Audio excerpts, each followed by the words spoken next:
it's such an interesting color. I, I ain't never had nothing like that in there before. Good. This is not something I would ever wish on any of my patients or anyone else's patients. This does not look healthy or hygienic or... No, not at all. Well, you know, once I decided to grow my hair out and bleach it and stuff, I just, no one really taught me hair care, you know? So, Okay. Once I decided, you know, this was the new me, I didn't have a lot of guidance, and next thing I know, there's some kind of worm in my hair. Yeah. Are you on social media like TikTok, Instagram? Yeah, I'm on all the things. Great. I would recommend probably looking through TikTok for creators who are very specific hairdressers and hair health. Yeah, that's a good idea. Yeah. Because I've been documenting my transformation, but to be honest, it ain't going so good. Well, yeah, from what I'm seeing here, I think that's a fair assessment. I am very impressed with the size of this organism that is living in your scalp, but it makes me very concerned for your health personally. Yeah, I mean, it can't be good to have one of those swimming around my scalp, can it? No, I would agree. This cannot be good for your health. How did you find the organism itself? Well, I was at one of those sushi restaurants, you know? Right.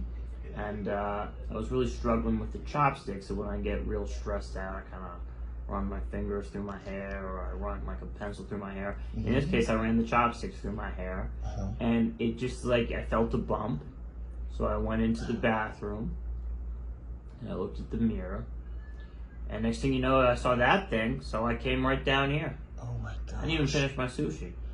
Sushi ain't cheap, you know. It is not cheap. The good thing is it keeps for weeks, so I wouldn't worry about that. Really? Yeah. Huh. I never knew that. Very careful with this.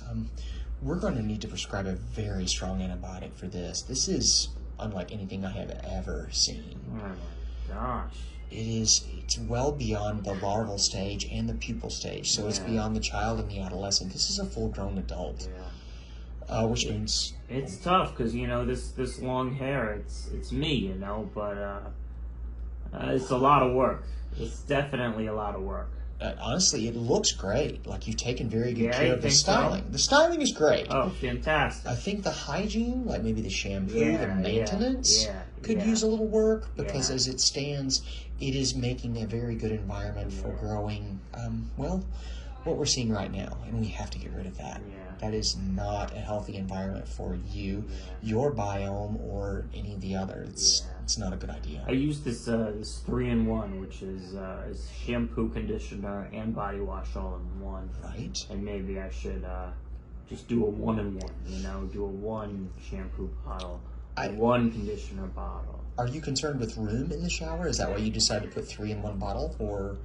Yeah, it just seems like, you know, more efficient. Yes, it is more efficient for sure, but I think that your hair and your body needs a little bit more specialized care and maintenance. I think you're right. Yeah, I think that would probably serve you much, much better.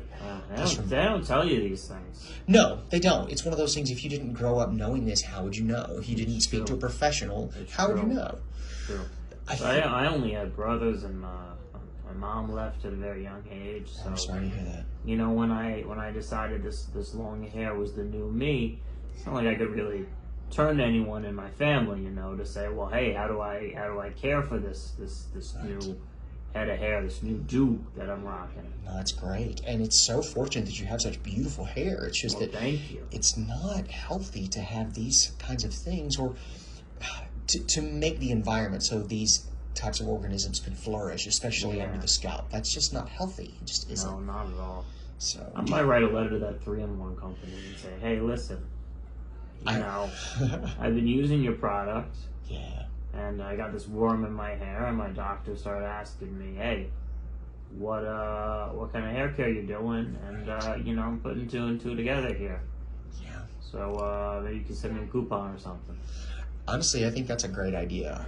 People and corporations now, especially, are so responsive to their clientele. Yeah. Especially if you post about it. Exactly, a tweet or an Instagram post showing what we removed from your scalp today would probably be very effective. I get a whole book of coupons. Great, yeah. But my thought is this: if it's not serving you, and clearly this isn't, I don't know that I would want to get that product any longer, even if it isn't. That's what I was thinking. Yeah. I think that probably going to a very high-end salon and maybe investing in professional grade shampoos or conditioners would be a really good choice. That's a good idea. Yeah. And I saw right next door that looks like there's some kind of salon. Oh, perfect. Seems pretty empty. I mean, he's got these pink chairs and this sort of like tannish yellow wall. I don't know. I think they like film videos in there or something, because I've seen that place on the internet before. Nice. But it's weird stuff that goes on, Yeah. I see like a hairdresser shoplifting, Right. And what happens is this hairdresser shoplifts, and the security guard is standing right behind her the whole time.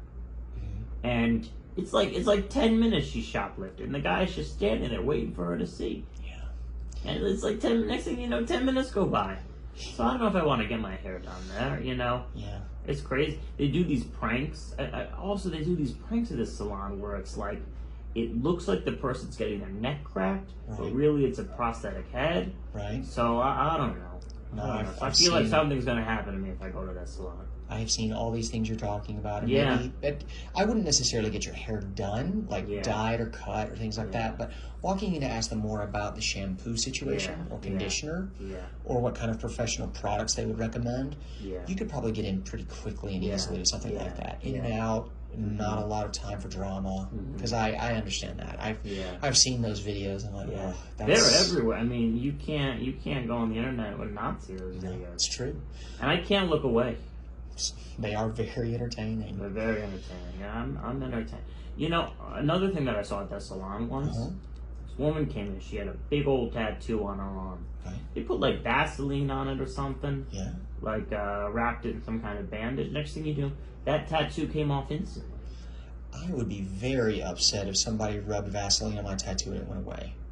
I think she wanted to get rid of it, but I don't know, man. Something's going on. I think I could go in there and I could ask them, hey, what kind of shampoo you recommend? But I would not stay in that place for more than a hot second. I don't blame you. That's me. I would get my information and leave. Yeah. Besides, if you've already got a dependable hairdresser, there's no reason to change your horse midstream. Just keep going. Well, I don't have a depend. Oh, the dresser's good. Yeah. She's good at dressing, but the shampooing and the care. Write down your list of questions and take them to that person. That way they can help you figure out exactly what it is you need to do to take better care of your scalp. Because if you don't, it's just not healthy. Yeah. And you have such beautiful hair and so much of it. But if you don't maintain your scalp health, well, that could be a problem. Yeah, I hear you. So, okay, here we go. Okay, we're almost there. What other kind of stuff have you seen go down in that salon?